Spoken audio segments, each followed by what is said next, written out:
In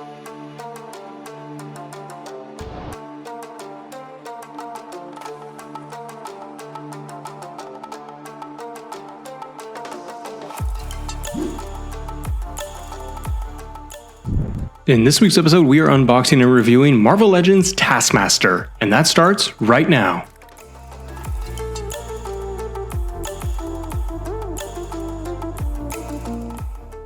This is Marvel Legends Taskmaster in review. I'm Matt. Thanks so much for joining us on Assemble.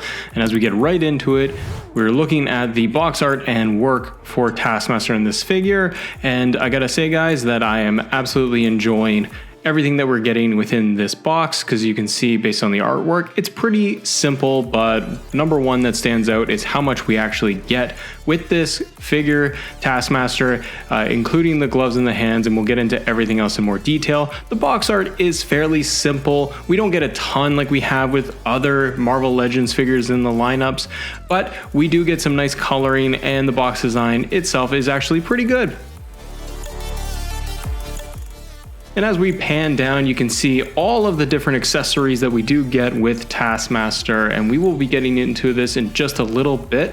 And we hope you guys will stay tuned for the full episode, because we deep dive everything regarding Marvel Legends and Taskmaster in this episode.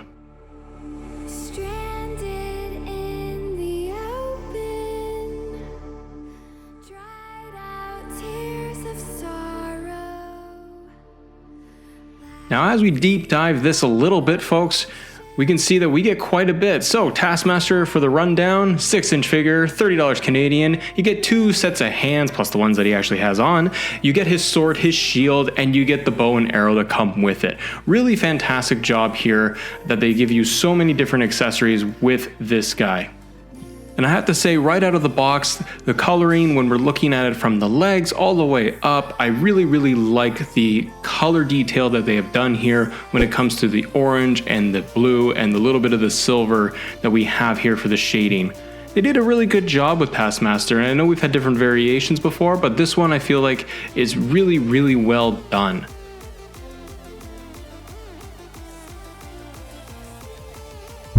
I really like that they have the cloak. He's got his mask on. The black detail is really well done. You've got his side holsters. They're not accessible within the figure. You can't actually attach anything. And one of the drawbacks that I would say with this figure right off the bat is that we don't have anywhere to actually mount, for example, his bow and his quiver. Which is unfortunate, but I understand. But it does making it actually trying to articulate and put him in a good stance a little bit tricky. And as we pan down to the side here, you get a lot of different joint movements when it comes to Taskmaster. His hands rotate 360, his elbows, his joints, everything is pretty much able to bend and move. We really don't have any problems with it whatsoever. His legs, same deal. He's got good articulation in the legs. And as you can see when we look at the different accessories, we have his sword and we have his shield. Now, if you're not familiar, some of the great things about Taskmaster as a figure and as a villain, or sometimes the anti-hero within the Marvel universe, is that Taskmaster has the ability to basically take on other people's skill sets. He can't get super strength or anything, but Taskmaster has the ability to adapt and mold and take on the likeness of other people around him. So he ends up going out and training, different villains. He kind of gets hired on to do different jobs, and he's a really great foe. And as we're going to see Taskmaster come into play in the Black Widow film that's coming up in Marvel Cinematic Universe, I'm really excited for this because it indicates that we're probably going to get Taskmaster taking on Black Widow's skills, her assassin techniques and things like that. His shield is actually derived off of the Captain America shield, so he's getting that really great strength, and obviously he has a sword and the quiver, so it makes him very dangerous as a villain. And in some cases in the comics history, he's also been known to be the anti-hero. Here we have the bow and the quiver, guys, and you can see as we're rotating all the way around, there is some difficulty when it actually comes to putting that arrow in place. You can't quite get his hand to hold the quiver, and believe me, I tried a lot during this whole process.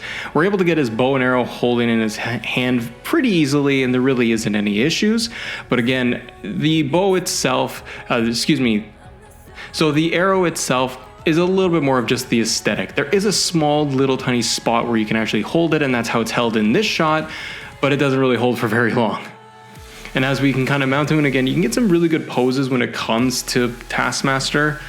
The bow itself looks really well done. You got a little bit of the orange tint in there. There's a lot of little details going around the entire bow and the frame itself.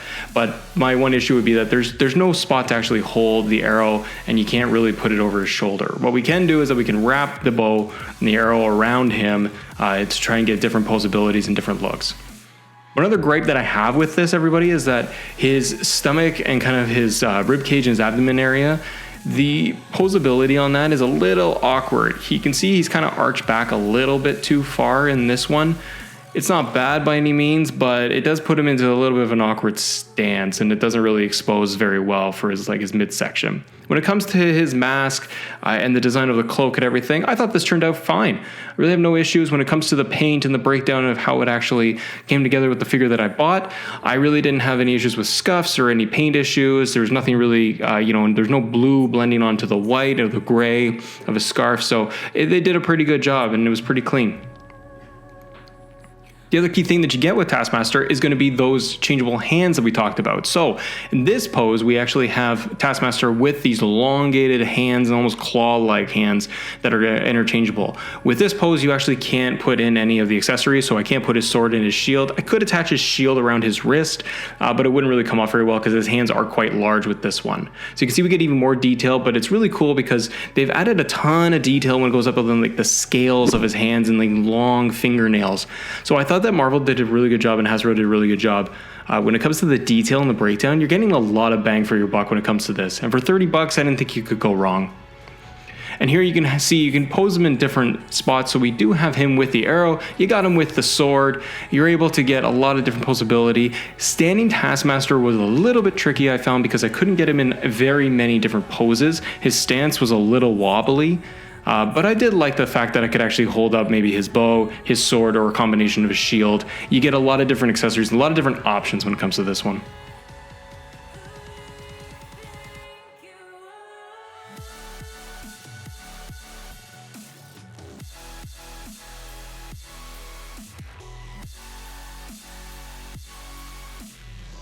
And as you can pan over here and we zoom in a little bit more, you are getting a lot of good detail when it comes to that sword. We do get a nice little bit of the orange striping going all the way down. It matches everything else when it comes to his costume. And I thought they did a good job with the paint because we're not seeing a lot of the orange bleeding into the blue. And you got a little bit of the accents like I talked about over his cloak, his bow and arrow, and all the way down to like his chest and his midsection. And the shield itself, guys, it turned out pretty good. I do find it a little bit clunky though when we are attaching it to his hand, just a little bit. And hey, by the way, if you guys are new to the channel, do me a favor if you can, hit the notification bell, like, share, subscribe to the show. Here on Assemble, we're doing Marvel Legends unboxings as well as DC, Transformers, and Ninja Turtles and more.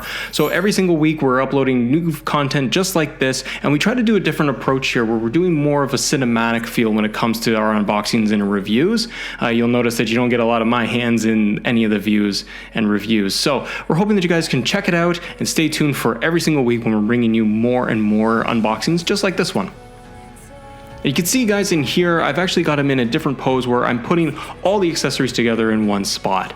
So what is nice though is that I can get everything basically on the figure. So if I am going to display him, you get to be able to show off everything for the bow, the arrow, everything around his shoulder, the sword, the shield.